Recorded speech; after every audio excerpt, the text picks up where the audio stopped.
तर पोरो आज आपल्या कॉलेजला आहे गीत गायन. कॉलेजमध्ये गेल्यास आपल्याला भेटले डॉगेश भाऊ सोबत केला थोडा टाइमपास. मग आलो आपण वर्गामध्ये आणि वर्गामध्ये मित्राला दोन महत्वाच्या गोष्टी शिकून आपण गेलो चहा प्यायला. तर आता कॉलेजमध्ये फंक्शन सुरू व्हायला आता थोडा वेळ आहे म्हणून आता आपण आलो पिक्चर बघायला. तर इथं पिक्चर काय नाही बघितला उगा म्हणलं आणि मग डबल आलो आपल्या कॉलेजला.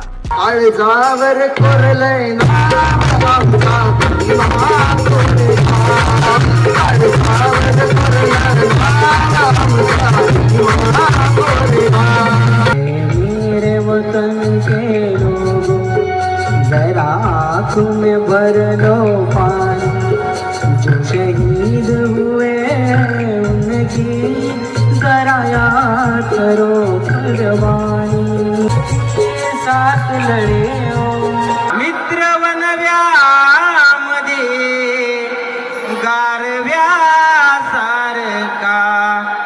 मग ह्या पण कार्यक्रमाला बाजूला ठेवून मग आपण काढली सायकल आणि मग गेलो आपण आपल्या घरी.